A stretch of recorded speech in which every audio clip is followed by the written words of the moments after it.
All white space aliens control America. Documents leaked by NSA whistleblower Edward Snowden conclusively prove that the United States has been ruled by a race of tall, white space aliens. In ancient times, a new culture suddenly exploded across the vast terrain of Asia, Europe and Africa.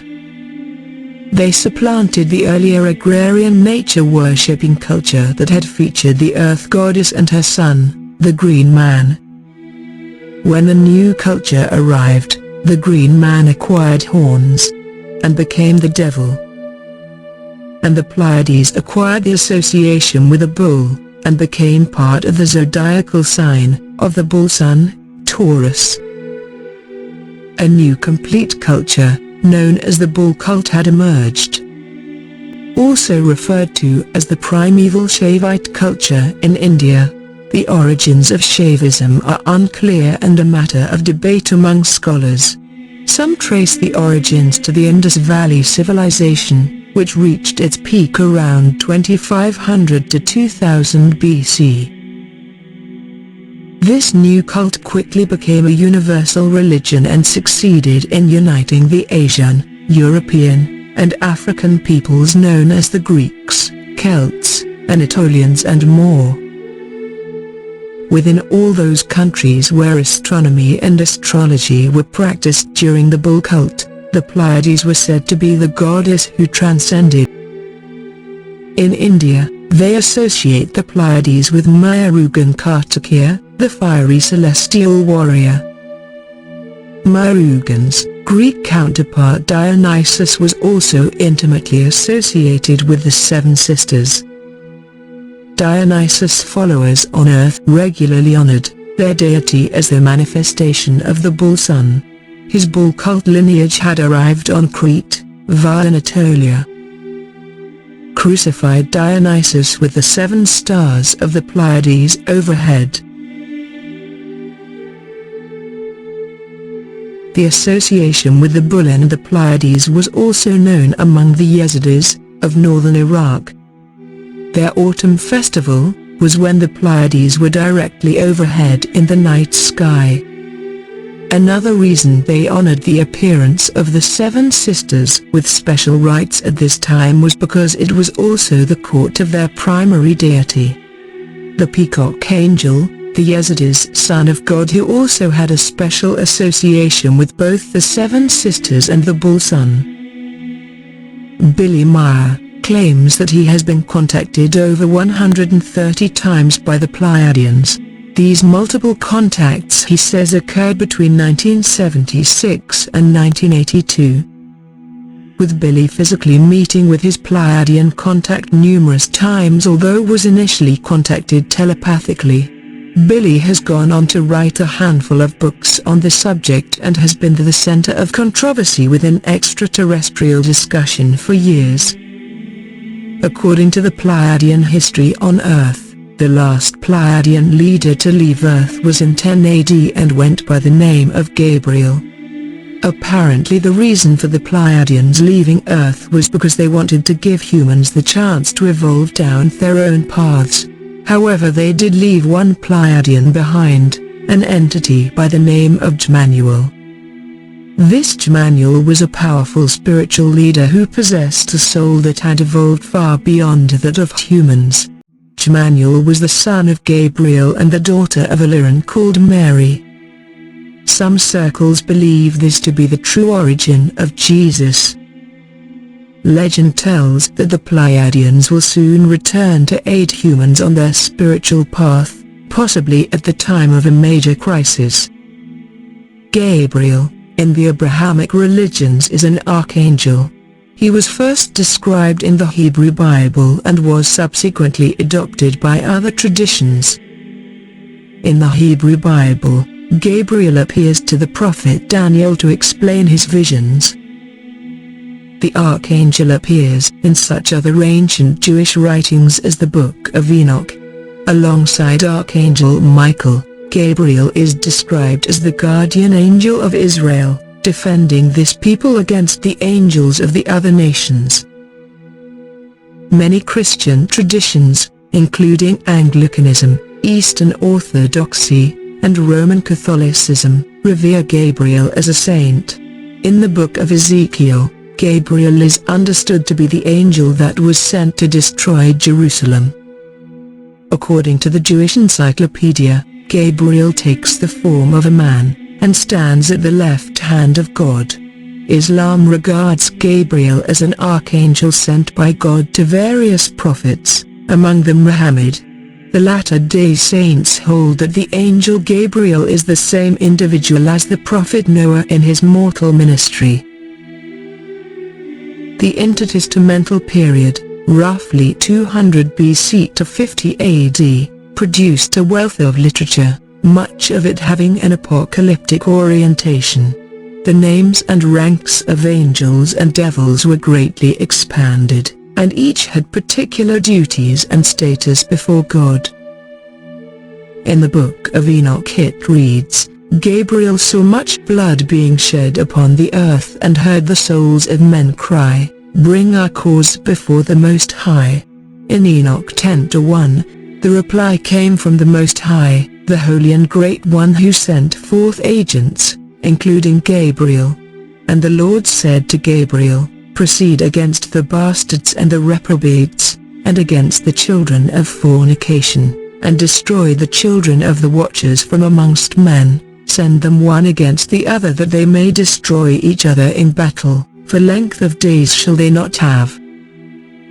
Gabriel is the fifth of the 5 angels who keep watch, one of the holy angels, who is over paradise and the serpents and the cherubim. The story of Gabriel blowing a trumpet blast, to indicate the Lord's return to earth is familiar. However, though the Bible mentions a trumpet blast preceding the resurrection of the dead, it never specifies Gabriel as the trumpeter. Different passages state different things. The angels of the Son of Man, Matthew 24:31, the voice of the Son of God, John 5:25-29, God's trumpet, I Thessalonians 4:16, 7 angels sounding a series of blasts, Revelation 8:11, or simply a trumpet will sound, I Corinthians 15:52. After the rapture starts, the wrath of God, a way in which the earth is totally cleansed of any human or demonic opposition to the government of God. This wrath is initiated when the 7th seal is opened and the 7 trumpets of Revelation are sounded. Revelation 8:2. And I saw the 7 angels who stand before God, and 7 trumpets were given to them. Revelation 8:6. And the 7 angels, who had the 7 trumpets, prepared themselves to sound them. The first 4 trumpet sounds bring destruction upon the inhabited earth. The last 3 are called woes. This is similar to the time of Noah's flood. People were marrying, building, and planting, thinking they had a future, but instead they have no future. Earth is destroyed by the 7 trumpet blasts. After the 7 trumpets of Revelation, there are 7 bowls of wrath which are the consummation of the wrath of God. God curses the unrepentant people with more plagues. When the 7th bowl of wrath is poured, Satan influences the world leaders and their armies, to gather at Megiddo for the battle of Armageddon, to fight Christ and his saints, Revelation 19:19. But the devil is no match for Christ and his armies. The leopard beast and his false prophet are thrown in the lake of fire, Revelation 19:20. Satan is chained for 1,000 years, and the millennium begins. Saint Gabriel's festivity day was celebrated on April 7 for unknown reasons. In Latter-day Saint theology, Gabriel is believed to have lived a mortal life as the prophet Noah. The two are regarded as the same individual, Noah being his mortal name and Gabriel being his heavenly name. Gabriel is one of the primary archangels and is the angel of revelation in Islam.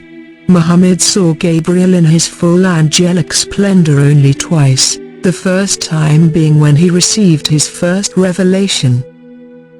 As the Bible portrays Gabriel as a celestial messenger sent to Daniel, Mary, and Zechariah, so too Islamic tradition holds that Gabriel was sent to numerous pre-Islamic prophets with revelation and divine authoritative warnings. He is known by many names in Islam, such as Keeper of Holiness, and Peacock of Paradise. Gabriel also questions Muhammad on the core tenets of Islam. Contrary to Christian tradition, Islamic traditions depict Gabriel as the warring angel.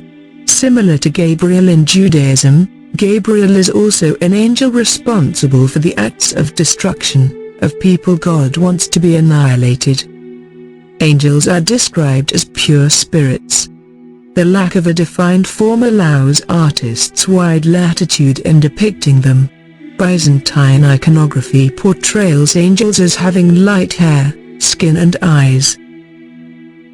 The Yazidis of Iraq consider Gabriel one of the seven mysteries, the heptad to which God entrusted the world and sometimes identified with Melek Taus. Melek Taus, also spelled Malik Taus, translated in English as Peacock Angel, is one of the central figures of Yazidi religion.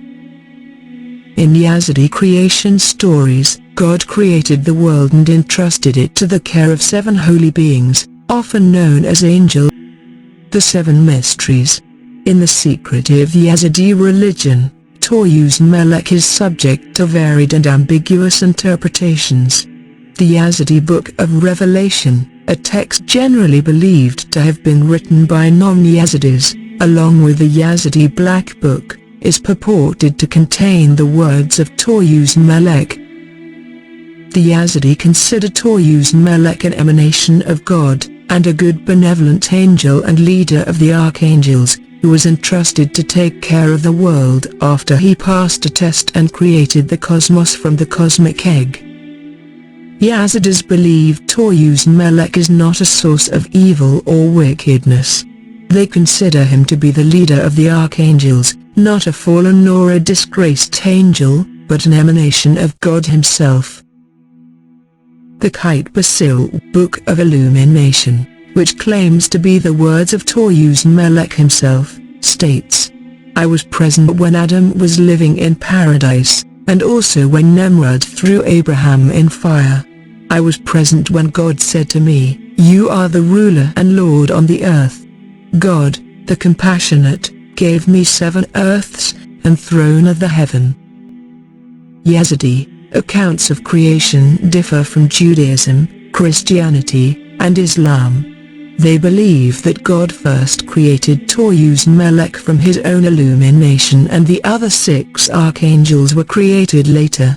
God ordered Taus Melek not to bow to other beings. Then God created the other archangels and ordered them to bring him dust from the earth and build the body of Adam. Then God gave life to Adam from his own breath and instructed all archangels to bow to Adam. The archangels obeyed except for Taus Melek. In answer to God, Taus Melek replied, "How can I submit to another being? I am from your illumination while Adam is made of dust." Then God praised him and made him the leader of all angels and his deputy on the earth. About 10 AD the last Pleiadian leader, called Pleiades, left Earth for good, because Pleiadians finally achieved peace back home in the Pleiades. They felt it was time for humans to evolve on their own. Before leaving Earth, the Pleiadians left a spiritual leader called Jmanuel, who later was known as Jesus. Jmanuel was a very evolved soul, whose father was Gabriel of the Pleiades system and Mary who was of Lyran descent. Earth continued to evolve on its own without direct Pleiadian leadership till our present time. In the very near future, as Earth enters the photon belt, the Pleiadians are going to help bring all humans on Earth into the light. The name Pleiadians and the Pleiades is now becoming known to many humans on Earth. Iran news article about tall whites controlling United States. On January 2014, Forbes released this article, "Iran says tall, white space aliens control America." The article cites a Fars news agency report based on supposed documents that whistleblower Edward Snowden leaked. The documents supposedly identify the tall whites as an alien race that is the real ruling government of the U.S.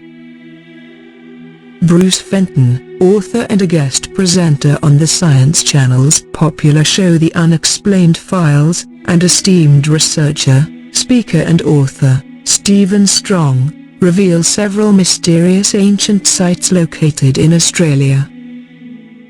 They lead an exhaustive search for evidence to support the claims made by Indigenous Original Australians, far in the past. In his remarkable book, supported by numerous photos and images, we are introduced to the incredible physical evidence of a lost civilization having existed in Australia, one that held advanced knowledge and high technology. This civilization seemingly proclaimed for itself an out-of-this-world origin, one somewhere in the direction of the so-called Seven Sisters, or the Pleiades constellation. Interestingly, long before the current ideas of extraterrestrials popped up, H.P. Lovecraft set the Pleiades as the home area for his fictional, Great Old Ones, Cthulhu, Athoth, and all those fellows. H.P. Lovecraft created a number of deities throughout the course of his literary career, including the Great Old Ones, and aliens, such as the Elder Things, with sporadic references to other miscellaneous deities, for example Nodens. An ongoing theme in Lovecraft's work is the complete irrelevance of mankind in the face of the cosmic horrors that apparently exist in the universe, with Lovecraft constantly referring to the Great Old Ones, a loose pantheon of ancient, powerful deities from space who once ruled the earth and who have since fallen into a death-like sleep. This loose pantheon apparently exists outside of normal space-time. Although worshipped by deranged humans and inhuman cults, these beings are generally imprisoned or restricted in their ability to interact with most people, beneath the sea, inside the earth, in other dimensions, and so on. In Lovecraft's stories, the benevolent deity is called Nodens. Nodens, or Lord of the Great Abyss or Nuada of the Silver Hand, is a fictional character in the Cthulhu mythos. Based on the Celtic deity, Nodens, he is the creation of H.P. Lovecraft and first appeared in his short story The Strange High House in the Mist, 1926. Nodens is a Celtic deity associated with healing, the sea, and hunting. He was worshipped in ancient Britain, most notably in a temple complex at Lydney Park in Gloucestershire, and also in Gaul. He is equated with the Roman gods Mars, Neptune and Silvanus, and his name is cognate with that of the Irish mythological figure Nuada. In Irish mythology, Nuada, known by Silverhand, was the first king of the Tuatha, De Danann. He is thought to have been a god and is related to the British and Gaulish god Nodens, who is associated with hunting and fishing. Nuada was king of the Tuatha, De Danann for 7 years before they came to Ireland. They made contact with the Firbolg, the then inhabitants of the island, and Nuada sought from them half of the island for the Tuatha, which their king rejected. Both peoples made ready for war, and in an act of chivalry allowed their numbers and arms to be inspected by the opposing side to allow for a truly fair battle. During this first great battle at Mag Tuiad, Nuada lost an arm in combat with the Firbolg champion Sreng. Nuada's ally, Engiba of Norway, then fought Sreng, sustaining a mortal wound, while the Dagda protected Nuada. 50 of the Dagda's soldiers carried Nuada from the field. The Tuatha gained the upper hand in the battle, but Sreng later returned to challenge Nuada to single combat. Nuada accepted, on the condition that Sreng fought with one arm tied up. Sreng refused, but by this point the battle was won and the furball Gaul but vanquished. The Tuatha then decided to offer Sreng 1/4 of Ireland for his people instead of the 1/2 offered before the battle, and he chose Connacht. Having lost his arm, Nuada was no longer eligible for kingship, due to the Tuatha tradition that their king must be physically perfect, and he was replaced as king by Brez, a half-Fomorian prince renowned for his beauty and intellect. The Fomorians were mythological enemies of the people of Ireland, often equated with the mythological opposing force such as the Greek Titans to the Olympians. Brez was removed from the kingship, having ruled for 7 years, and Nuada was restored. He ruled for 20 more years. Brez, aided by the Fomorian Bela, of the Evil Eye, attempted to retake the kingship by force, and war and oppression followed. When the youthful and vigorous Lug joined Nuada's court, the king realized the multi-talented youth could lead the Tuatha against the Fomorians, and stood down in his favor. The Second Battle of Mag Tuaid followed. Nuada was killed and beheaded in battle by Bela, but Lug avenged him by killing Bela and led the Tuatha to victory. The present-day town of Maynooth in County Kildare is named after Nuada. Its Irish name is Nuad, meaning the plain of Nuada. Nuada's name is cognate with that of a Welsh figure, Ludlaw, Iraint, or Lud of the Silver Hand. The Norse god Tr is another deity equated with Mars, who lost a hand. Sabazios is another Indo-European deity associated with a sacred hand. The legendary British King Lud may therefore ultimately be derived from Nodens, traditionally associated with the city of London, Londinium.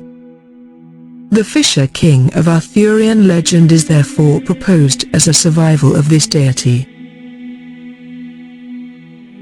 The mythological cycle is a conventional division within Irish mythology, concerning a set of tales about the godlike peoples, said to have arrived in 5 migratory invasions, into Ireland and principally recounting the doings of the Tuatha Danann.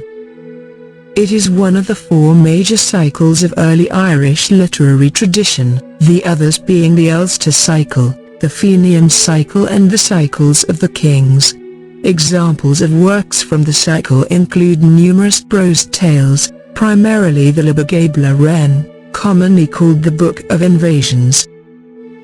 Near-modern histories such as the Annals of the Four Masters and Geoffrey Keating's History of Ireland are also sometimes considered viable sources, since they may offer additional insights. These gods of the successive invasions are described as having dwelt terrestrially and ruling over Ireland in kingship. The Tuatha are said to have retreated into the fairy mounds, cloaking their presence by raising the fairy mist. Having disappeared but not died, the deities oftentimes make guest appearances in narratives categorized under other cycles. For example, Lug's appearance as the Divine Father, and the Morrigan's nemesis to the Ulster hero Cuchulainn. The Tuatha De Danann can be linked to the same origins as the gods in Greek mythology.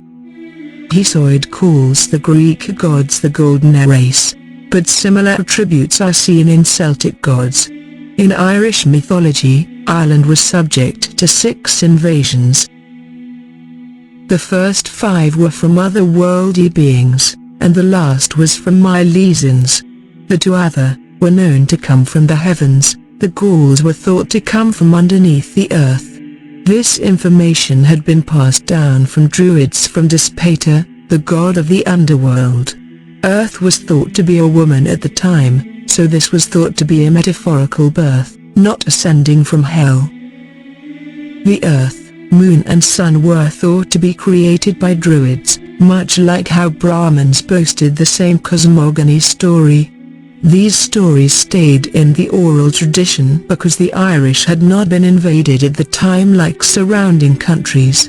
In conjunction, the Druidic schools wanted to maintain the stories in verbal form. This kept the stories in circulation to the culture and public.